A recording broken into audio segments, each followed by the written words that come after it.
El carácter y la moral de muchos de los papas nos revela claramente que no son los sucesores de Cristo o de Pedro, sino sucesores de un sacerdocio pagano. Muchos de los papas eran tan depravados en sus acciones, que los que no profesaban ninguna religión, se avergonzaban de ellos. Pecados tales como el adulterio, la sodomía, violación, asesinato y borracheras, han sido cometidos por muchos papas a través de la historia. Estoy consciente de que el atribuir esta clase de pecados a quienes proclaman ser el Santo Padre, el Vicario de Cristo y Obispo de Obispos, ha de ser alarmante para algunos. Pero el que ha estudiado la historia de los papas, comprende claramente que muchos de ellos lo han sido todo, menos hombres santos. El Papa Sergio II, que reinó del 904 al 911, obtuvo la oficina papal por medio del asesinato. Los anales de la Iglesia de Roma hablan sobre su vida en pecado con Marosía, una conocida prostituta de esa época, quien le engendró varios hijos ilegítimos. Este papa fue descrito por Baronio, y otros escritores eclesiagorio como un criminal aterrorizante. Dice un historiador: por espacio de 7 años este hombre ocupó la silla de San Pedro mientras que su concubina, imitando a Semíramis madre, reinaba en la corte con tanta pompa y lujuria, que traía a la mente los peores días del viejo imperio romano. Refiriéndose a otra, dice: esta mujer, de nombre Teodora, junto con Marosía, la prostituta del Papa, llenaron la silla papal con sus hijos bastardos y convirtieron su palacio en un laberinto de ladrones. Y así, comenzando con el reino del Papa Sergio, vino el período 904 a 963, conocido como el reinado papal de los fornicarios.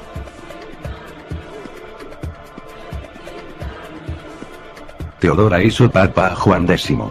Este había sido enviado a Ravenna, como arzobispo. Pero para satisfacer sus deseos carnales, lo hizo volver a Roma y lo hizo nombrar papa. Su reinado tuvo un fin súbito cuando Marosía lo asesinó.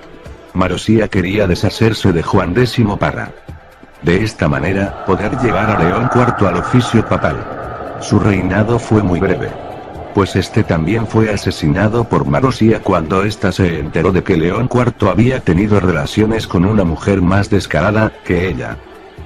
Poco después llevó a su propio hijo ilegítimo que había tenido con Sergio III, al trono papal. El muchacho era todavía un adolescente. Tomó el nombre de Juan X. Pero durante un altercado con los enemigos de su madre fue azotado y puesto en prisión, en donde lo envenenaron y murió.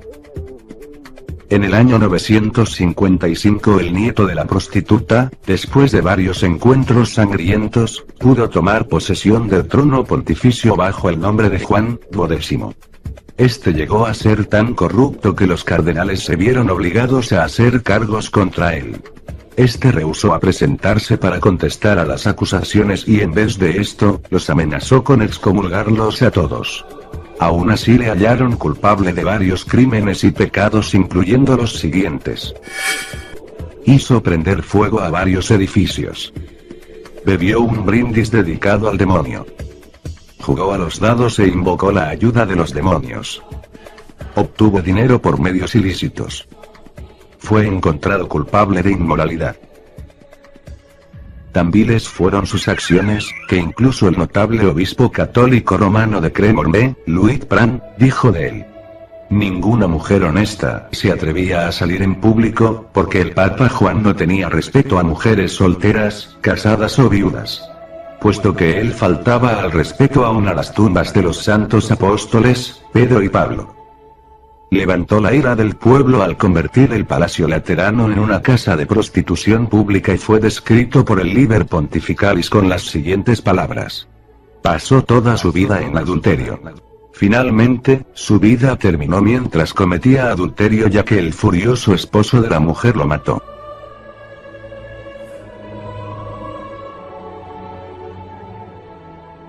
El Papa Bonifacio VII mantuvo su posición a través de cuantiosas distribuciones de dinero robado. El obispo de Orleans se refirió a él, y también a Juan X y León VIII, como monstruos de culpabilidad, llenos de sangre y suciedad. Y como anticristos, sentados en el templo de Dios. Además, Bonifacio fue un asesino. Hizo que el Papa Juan XIV fuera encarcelado y envenenado. Cuando el Papa Juan murió, el pueblo romano arrastró su cuerpo desnudo por las calles. La sangrienta masa humana que una vez fue un papa, fue dejada a los perros. A la mañana siguiente, sin embargo, algunos sacerdotes lo enterraron secretamente. Bonifacio asesinó al Papa Benedicto VI estrangulándolo. El Papa Silvestre II lo llamó un horrendo monstruo que sobrepasó a todo mortal en su maldad. Pero, evidentemente, el Papa Silvestre no era mucho mejor, pues la Enciclopedia Católica dice que el pueblo le consideraba como un mago pactando con el diablo. Enseguida, vino el Papa Juan XV, quien dividió las finanzas de la Iglesia entre sus familiares, lo que le trajo la reputación de ser codicioso, de torpes ganancias y corrompido en todas sus acciones. Benedicto VIII compró el oficio de Papa por medio de chantaje. El siguiente Papa, Juan XIX, también compró el papado y pasó por toda la escala de títulos eclesiásticos reconocidos, en un solo día.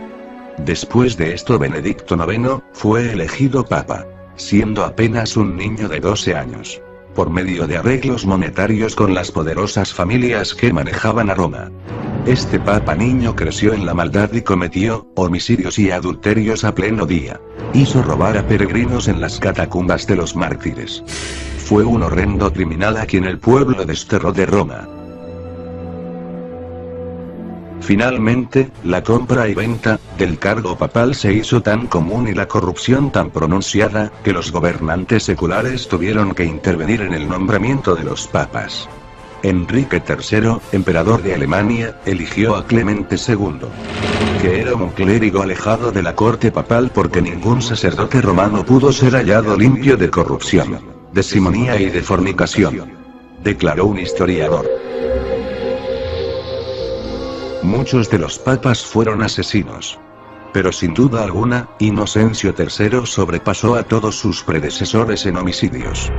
Durante su reinado, Inocencio, el cual era todo menos inocente, hizo asesinar a más de 1 millón de supuestos herejes. Él promovió la más infame y diabólica acción en la historia de la humanidad: la Inquisición. Por espacio de más de 500 años, los papas usaron la Inquisición para poder mantener el poder. Solamente Dios sabe el número real de personas que fueron asesinadas al no estar de acuerdo con las enseñanzas de la Iglesia Católica Romana. El Papa Bonifacio VIII, otro de la negra lista medieval, practicó la brujería. Llamó mentiroso e hipócrita a Cristo. Profesó ser ateo. Negó la vida futura y fue un homicida y un pervertido sexual. Oficialmente, dijo lo siguiente: el darse placer a uno mismo, con mujeres o con niños, es tanto pecado como lo es el frotarse las manos. Y, aunque parezca imposible, él fue quien escribió la bula Unam Santum, en la cual declaró oficialmente que la Iglesia Católica es la única y verdadera Iglesia, fuera de la cual nadie puede salvarse. Fue este Papa tan inmoral quien declaró oficialmente: nosotros afirmamos y declaramos definitivamente que es necesario para la salvación, que todo ser humano sea sujeto al Pontífice de Roma. Fue durante el reinado de este Papa, cuando Dante visitó Roma. Describió el Vaticano como el alcantarillado de la corrupción, y puso a Bonifacio, junto con los papas Nicolás III y Clemente V, en las profundidades del infierno. Durante el período de 1305 a 1377, el palacio papal estuvo situado en Aviñón, Francia. Durante esta época, Petrarca declaró que dicho establecimiento papal era un lugar de violación, adulterio y toda clase de fornicación. Y debido a que los papas eran tan inmorales, no debemos sorprendernos de que los sacerdotes no fueran mejor que ellos. Como consecuencia, en muchas parroquias los feligreses insistían en que los sacerdotes tuvieran concubinas, como protección para sus propias familias. Cualquier semejanza con la actualidad no es mera coincidencia. En el concilio de Constanza, 3 papas, y algunas veces 4, se insultaban todas las mañanas. acusándose los unos a los otros de anticristos, demonios, adúlteros, sodomitas, enemigos de Dios y del hombre. Uno de estos papas, Juan XXII, compareció ante el concilio para dar cuenta de su conducta. Fue acusado por 37 testigos, obispos y sacerdotes en su mayoría, de fornicación, adulterio, incesto, sodomía, hurto y homicidio. Y se probó con una legión de testigos que había seducido y violado 300 monjas. Su propia secretaria, Niem, dijo que en Bolonia mantenía un harén donde no menos de 200 muchachas habían sido víctimas de su lujuria. Por todo ello, el concilio lo halló culpable de 54 crímenes de la peor categoría. Le depuso del papado, y, para no verse condenado a lo que se merecía, el indigno papa optó por huir. El registro oficial del Vaticano ofrece, de este hombre esta información sobre su inmoral reinado. Su señoría, Papa Juan, cometió perversidad con la esposa de su hermano. Incesto con santas monjas. Tuvo relaciones sexuales con vírgenes. Adulterio con casadas y toda clase de crímenes sexuales. Entregado completamente a dormir, y a otros deseos carnales. Totalmente adverso a la vida y enseñanzas de Cristo. Fue llamado públicamente el diablo encarnado. Para aumentar su fortuna, el Papa Juan puso impuestos a todo, incluyendo la prostitución, el juego y la usura. Se le ha llamado con frecuencia el más depravado criminal que se haya sentado en el trono papal. Del Papa Pío II se dice que fue el padre de muchos hijos ilegítimos. Hablaba en público sobre los métodos que usaba para seducir a las mujeres. Aconsejaba a los jóvenes y hasta ofrecía instruirlos en métodos de autoindulgencia. Pío fue seguido de Pablo II, quien mantenía una casa llena de concubinas. Su tiara papal estaba tan cuajada de joyas, que sobrepasaba el valor de un palacio. Vino después el Papa Sixto IV. Este tuvo 2 hijos ilegítimos de su manceba, Teresa, a los cuales hizo cardenales. Financió sus guerras vendiendo posiciones eclesiásticas al más alto postor. Y usó el papado para enriquecerse él y sus familiares. Hizo cardenales a 8 de sus sobrinos, aunque algunos de ellos eran aún niños. En cuanto al lujo y extravagancias, rivalizó con los césares. Él y sus familiares sobrepasaron a las antiguas familias romanas, tanto en riqueza como en pompa. Inocencio VIII tuvo 16 hijos de varias mujeres. No negó que fueran sus hijos engendrados en el Vaticano. Como muchos otros papas, multiplicó los oficios clericales y los vendió por vastas sumas de dinero. Incluso permitió corridas de toros en la plaza de San Pedro.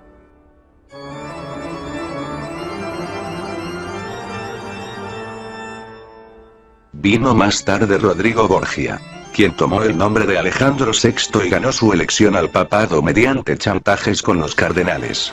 Práctica común en aquellos días. Antes de ser papa, cuando aún era cardenal y arzobispo, vivió en pecado con una mujer llamada Vanosa, de Catanei. Y después con la hija de esta, quien se llamaba Rosa, con la cual tuvo 5 hijos. En el día de su coronación, nombró a su hijo, quien era un joven de temperamento y hábitos viles, como arzobispo de Valencia.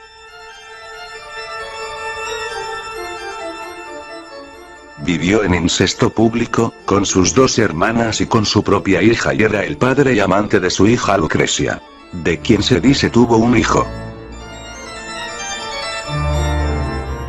El 31 de octubre de 1501, realizó una orgía sexual en el Vaticano, que no ha tenido parangón alguno en los anales históricos de la humanidad.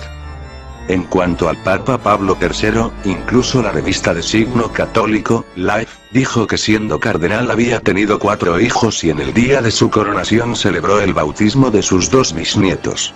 Que eligió a 2 de sus sobrinos adolescentes como cardenales.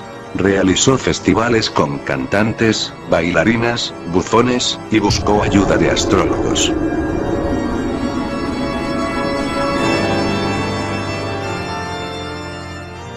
El Papa León X fue elegido para 27 oficios clericales diferentes antes de tener 13 años de edad. Fue enseñado a considerar los cargos eclesiásticos solo como un medio de ganancia. Con su producto compró el cargo y declaró que el quemar herejes era una orden divina. Fue durante esos días que Martín Lutero, siendo aún sacerdote de la Iglesia romana, viajó a Roma. Al ver por primera vez la ciudad de las 7 colinas, cayó al suelo diciendo: Santa Roma, te saludo. No había pasado mucho tiempo en dicha ciudad, cuando pudo darse cuenta de que Roma era todo, menos una ciudad santa. Pudo ver que la iniquidad existía en todas las clases del clero. Los sacerdotes contaban chistes indecentes y usaban palabras profanas. Incluso en la misa. Lutero describió a los papas de la época como peores en su conducta que los emperadores paganos de la antigua Roma. Y explica que los banquetes de la corte papal eran servidos por 12 mujeres desnudas. Nadie puede imaginarse los pecados tan infames y los actos que son cometidos en Roma. Dijo. Tienen que ser vistos y escuchados para ser creídos. Tanto es así, que se acostumbra a decir: si hay un infierno, Roma está construida sobre él. Habiendo mencionado la gran inmoralidad que ha existido en la vida de algunos papas, no quiero dar la impresión de que todos los papas han sido tan malvados como estos. Sin duda que los que he mencionado aquí fueron los peores. Pero ha sido necesario referirme a ellos para demostrar que la afirmación católica de que el papado es una sucesión apostólica, es total y contundentemente falsa. Tal declaración católica significa que todos estos papas inmorales, incluyendo a los más ignorantes y perversos, han de ser tomados en cuenta en la línea de sucesión desde el apóstol Pedro y hay que considerarlos infalibles. Cosa que está más alejada de la realidad porque hemos visto que lejos de ser infalibles han resultado ser unos verdaderos herejes, apóstatas, asesinos, adúlteros, satanistas, entre otras cosas. De modo que la sucesión papal a la cual toda otra demanda del catolicismo está unida, queda expuesta como un vil fraude. Y debe caer ante la poderosa evidencia de la verdad histórica y a la luz de lo que dicen las sagradas escrituras.